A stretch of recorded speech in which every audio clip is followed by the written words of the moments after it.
Welcome to the Innovation Lab webinar series. Our mission is to help your organization use communication strategies to advance your goals in your community. By using a few simple media strategies and some helpful tips, we make your community work easier and more effective. I'm Andalusia Null, and today we're going to be discussing low-cost video. Let's get started. Now, I'm sure that many of us have had videos made of our organizations, or some of us maybe even have collaborated with local journalism or film students or media groups to produce a video about our work. Often they have all the fancy equipment, it's very expensive, and they bring it and work with us. But then later on, when we want to make more videos, we don't have access to that equipment. Luckily, that has all changed now. With the advent of cheap, low-cost video cameras, we can make our own videos and don't need to rely on other organizations to help us. Nowadays with most smartphones and even some regular cell phones, you can record high-quality video. There are also small video cameras which cost less than $100, and they're very simple to use and record great quality video footage. Another thing that happens when we get our hands on video cameras is that we just get so excited and we want to record, and we record, and we record, and we record. How many of you seen that person that's sitting in the back of the room during a presentation or during a meeting, and they got their video camera out and they're just recording everything? But I always wonder, what are they doing with that footage, Because really, editing footage takes a lot of time, and sometimes we don't have that time. So really, sometimes getting less is more. If you take too much footage and you don't have time to edit it, what use is it going to be? One thing that could really help us is really only shooting the footage that we'll need. Don't go and record a whole meeting, because A, it'll be boring for people to watch. B, you won't have time to edit it probably. But C, also sometimes you won't even get good quality audio, because one thing about these little video cameras is the audio, if you're not so close to your subject, it's a little hard to hear. So one thing you could do, instead of say you were at a meeting and someone said something really inspiring or something really interesting, you can approach that person and maybe pull them aside after and see if they'll do an interview with you. All right, so now we know we got these people to agree to do an interview. What are some tips we need to do when recording? So one thing is, to get that good audio and really focus on your subject, you want to get as close to the person as you can. They want to record, don't invade their personal space, but really, it's good to get as close as you'd be when having a conversation with someone. So also really don't use the zoom on your camera. It's better to get as close as you can. And really the microphone will record at the best quality when someone is speaking in the direction of the camera. So you want people to be speaking directly at you, in front of you, instead of from the side. Also, it's really important to keep your camera steady. Use both hands while recording, especially because these cameras are really little. When they move around, it really kind of makes a big impact on the image. So you want to try to keep it as steady as possible. And also, you don't want to be zooming in on the person while you're recording. Just keep a straight shot. Also, if you're going to be recording a few different people, make sure that you're recording each shot for 10 seconds before you're moving the camera or changing the shot. So, and another thing is, when you're choosing where you want to interview this person and how to frame it, really think about where the person's face is, where their body is in the frame of the camera. You don't want them to have a foot of empty space above their head. You only want a little space above their head in the shot. And also, you want to make sure that you're recording them from the front and you can see both of their eyes.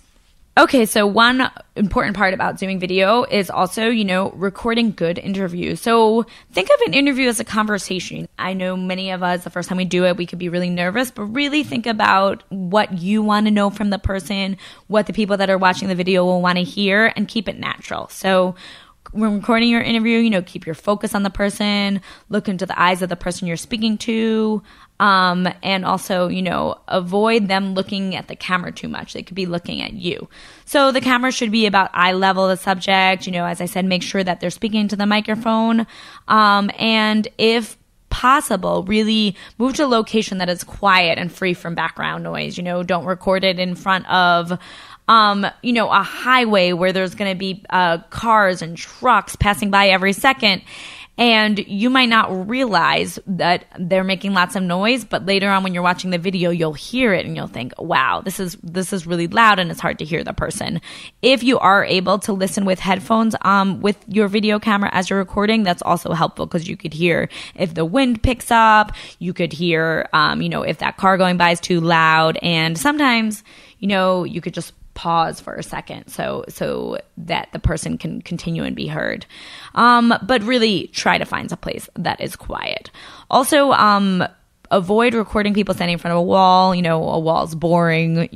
Try to get something with, some depth, some, beautiful scenery, trees, a street scene, something that'll be a little more interesting than just a blank wall. And now, dependent on what the video camera is that you have, there's different ways that you could edit it. But really one thing we're trying to focus on is that you won't have to edit it that much. The idea is that the footage that you're shooting is really ready to go, that you're getting testimonies, and then all you really got to do is transfer them to a computer and then upload them directly to YouTube. So if you're using a flip camera actually comes with flip software, which allows you just to, convert it, download it to your computer, and then automatically upload it to YouTube. And once you're uploading it to YouTube, you want to just make sure you're giving it a proper name. You have a description of your video. You have your subject's name in the description. And it will, be different if you're using a cell phone camera. There might be different ways that you're editing it, but really keeping to the simple point that you're really trying not to edit it at all, but really just getting that testimony onto your computer and uploading it to YouTube. So now we're just going to go over a few examples of campaigns that have used video. And one of these campaigns was by an organization called the PROMETHEUS Radio Project. And they're a national organization that was trying to get federal legislation passed so that there would be more community radio station licenses available across the country. And one thing was that they were really trying to get this legislation passed and needed the support of all different kinds of congresspeople and senators, people from really rural areas, people from really urban areas, people that were conservative, politicians that were very liberal. And they thought, how can we reach all these politicians and also really show what does community radio mean? It means members of all different communities. So one thing they did is that they got testimonies from people all over the country that were interested in starting their own community radio station and would only be able to do so if this legislation, the Local Community Radio Act, passed so that they would be able to get radio licenses. So right here, you're seeing a map and you see all these little icons here. And these are icons where people had recorded video testimonies. So one thing was this organization went and they actually met with people and recorded their testimonies. But they also encourage people to send in their own testimonies and explain, just as I'm doing this video, how people could record videos and upload them to YouTube. And then they added these videos to this map. And this was a really powerful tool in their campaign to get this legislation passed. And as you'll see, they were successful and they got this legislation passed. And I think it's just important to see that here, these videos were just one of the tools they used in really capturing people's stories and using multimedia to show why so many people were interested in community radio, why they wanted it, and bring a real wide diversity of voices with a simple tool of video. And now we're just going to look at another video. This video is in New York State, and it's about hydraulic fracturing and the environmental effects. So this was by a group that wanted to show what the impact of fracking would be on communities, and they thought it'd be important to have the voices and testimonies of people that would be affected. So they also made a video. Here it is, called The Real Cost of Fracking. And in that video, they interviewed people on their farms nearby hydraulic fracking project to see what the impact would be. And they also got images. Here you see a cow that they said had died because of the environmental effects. And here above we see one of the people who lived on this farm giving their testimony. And then what they did with this video is part of a project called Shale Shock Media. And really they tried to use it to garner support against fracking. So for their campaign to not let fracking expand and, to advocate for clean air and water. And so they both posted these videos and then also connected them to an action item where they could sign a petition.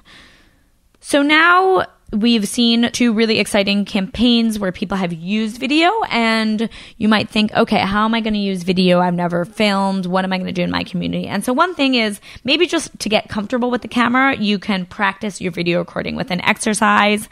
And this could be shooting the alphabet. So you might want to walk down the street in your community and shoot an image that could represent each letter of the alphabet, A, B, C, D, E. I think you probably all know the alphabet.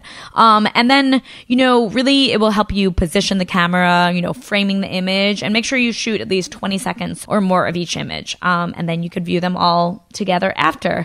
That's one example. And then another example of videos, once you feel comfortable using the camera, you might want to go out and interview people. So you can either do, what's called Vox Populi, voice on the street, just going out and interviewing people that are just standing around, or you can interview people that are at a meeting or an event. And one really great question would be, what is the biggest challenge facing our community and what can we do to address it?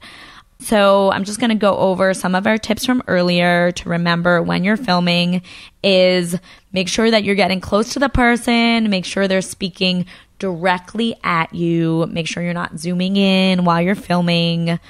Also making sure that you're keeping it steady and that you really thought about where you're framing, where their head is, and that you're getting a good image with good quality sound and that you're not recording too much footage. You're really only recording what you want, a minute, 2 minutes, 3 minutes, and think of this is going to be uploaded to YouTube, and think about, I'm not sure how many of you watch films and videos on YouTube, but people kind of on the internet have a short attention span. So you don't want your video to be too long and them only seeing part of it and then get bored. Now, I think that's about all we got for you on low-cost video.